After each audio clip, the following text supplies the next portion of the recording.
Hello everyone, welcome back to my channel coding funda. आज मैं आप लोगों के लिए टॉपिक लेके आया हूँ, डिफाइन स्ट्रिंग इन सी। यदि मैं बात करता हूँ स्ट्रिंग होता क्या है, तो आज मैं उसको डिस्कस कर रहा हूँ आप लोगों के साथ कि व्हाट इज स्ट्रिंग। तो स्ट्रिंग होता क्या है, जैसे कि मेरे को दो पार्ट्स में मैंने उसको डिवाइन किया है। First part is definition, second part is memory management. Define it means string. String term कहाँ से ड्राइव हुआ है, आज मैं आपको ये बता रहा हूँ कि स्ट्रिंग सी के अंदर यदि मैं बात करता हूँ तो कोई स्ट्रिंग टर्म नहीं होता है। स्ट्रिंग को दो पार्ट्स में उसने डिवाइड किया हुआ है, कैरेक्टर प्लस एरे। कैर, ये क्या क्या क्या होता है कैर और एरे। एरे की यदि मैं बात करता हूँ तो मैंने अभी प्रीवियस वीडियो में आपको बताया कि array it is a multiple value store in single place. इसी तरीके से स्ट्रिंग को भी एक टर्म में डिवाइड किया है, multiple character store in single place. तो जहां पर मैंने बात की थी एरे में multiple value store in single place, तो उस वैल्यू की जगह पर यदि मैंने कैरेक्टर यूज किया है, it means this is called string. It means कि string equals to character plus array. Character it means single character store, it means one value store होती है, इसमें एक सिंगल कैरेक्टर स्टोर होता है, प्लस एरे। एरे की यदि मैं बात करता हूँ तो मल्टीपल वैल्यू। अब मल्टीपल वैल्यू स्टोर हो रही है तो it means similar type of array elements store, so that we the call string equals to a character plus array. It means store multiple character in this single place, that is called string. अब string की पहचान कैसे होगी मेरे को कि string क्या है, ये कैसे मैं पहचानूंगा कि स्ट्रिंग है। तो स्ट्रिंग को इनक्लोज करते हैं हम डबल कोट्स में।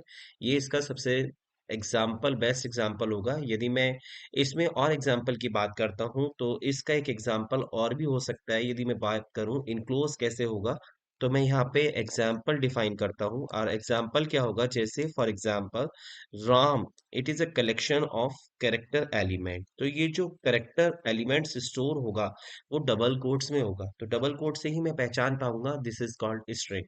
यदि मैं इसको यहाँ पर सिंगल कोट्स कर देता हूँ, यदि फॉर एग्जाम्पल मैंने इसको यहाँ पर सिंगल कोट्स में इसको डिफाइन किया, इट मीन्स राम, तो this is not a string, this is called character. तो यदि मैं डबल कोट्स को डिफाइन कर रहा हूँ तो वो आपका स्ट्रिंग होगा, और सिंगल कोट्स को मैं डिफाइन कर रहा हूँ तो that is called character. And string is a last character of null. This is a best point of string, कि जो स्ट्रिंग होता है उसका जो लास्ट कैरेक्टर होता है वो नल होता है, always be null. And syntax of string variable की यदि मैं बात करता हूँ, यदि मैं डिक्लेरेशन कर रहा हूँ तो उसमें क्या होता है, डाटा टाइप, स्ट्रिंग का नाम और साइज। अब ये डाटा टाइप क्या होगा, अब कॉमन सी बात है कि एक मल्टीपल वैल्यू को स्टोर कर रहा हूँ, मैं कैरेक्टर को स्टोर कर रहा हूँ, तो data type always be char. It means char, it is store a one value one character in this called char data type. And string name according to need, A B C, या string का नाम जो भी आपको define करना है वो कर सकते हैं। And size according to alphabets character. यदि मैं इस मेमोरी मैनेजमेंट की बात करता हूँ, that is called, this is a position of array elements like A of 0, A of 1, A of 2, A of 3, A of 5। This is called memory management. It means कि every character store होगा one by one places पर according to continuous memory allocation. It means address की यदि मैं बात करता हूँ, late we assume address, यदि इसका ए वाले वेरिएबल्स का एड्रेस यदि 2000 होगा तो बी का 2001 होगा, सी का 2002 होगा, डब्ल्यू का 2003 होगा, एंड जेड का 2004 होगा। It means address stored it's a multiple values, they are multiple different values addresses, but addresses is stored by continuously memory allocation, because this is a array definition is a continuously memory allocation। Point clear हुआ। उसके बाद इसके अंदर कुछ points हैं string library functions को लेकर के, सम पॉइंट्स जैसे कि string str len, str copy, str come, str rev, str get and str। यदि मैं बात करता हूँ फर्स्ट पॉइंट फंक्शंस की, str len for use calculating a string length. मैं इससे इस फंक्शन से ये सारे फंक्शंस आपके डिफाइन होंगे लाइब्रेरी में इन दिस स्ट्रिंग पॉइंट। तो इन सब को यूज कर सकता हूं मैं with the help of according to use of string length calculate करना है मेरे को, या फिर कॉपी करना है कोई स्ट्रिंग को वन स्ट्रिंग टू अनदर, तो that is called use a string str copy. and for use a comparison to string, it means equals to or not equals to in the string, that is called strcmpy comparison.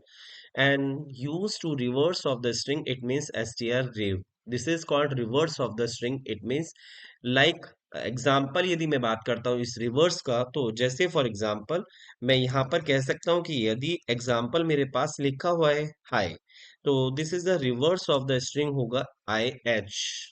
Okay, this is called reverse of the string and original string.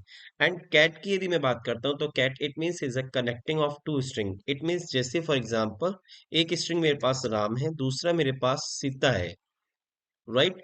तो both are string a equals to Ram and a equals to Ram होगा, and b equals to मेरा क्या होगा, सीता होगा। तो यदि मेरे को कनेक्ट करनी होंगी दो स्ट्रिंग, तो that is called Ram and Sita. Clear? This is called concatenate of the string. And str it means is a search of elements in this string. It means मेरे को जानना होगा कि मेरी स्ट्रिंग में a कितना टाइम आया है मेरे को, या s कितने टाइम आया है, that is called str string function.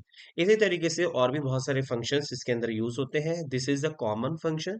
Then आगे ये कैसे यूज करते हैं अकॉर्डिंग टू विद प्रोग्रामिंग, मैं नेक्स्ट वीडियो में आप लोगों को डिस्क्राइब करूंगा कि str_len, str_copy, comparison, rev, cat within library function use कैसे करते हैं, और विदाउट लाइब्रेरी फंक्शंस को हम कैसे करते हैं अकॉर्डिंग टू विद प्रोग्रामिंग। तो फ्रेंड्स, मैं आप लोगों को नेक्स्ट वीडियो में लेकर जाऊंगा str_len के इस पॉइंट पर कि मैं इसको कैसे यूज करता हूँ।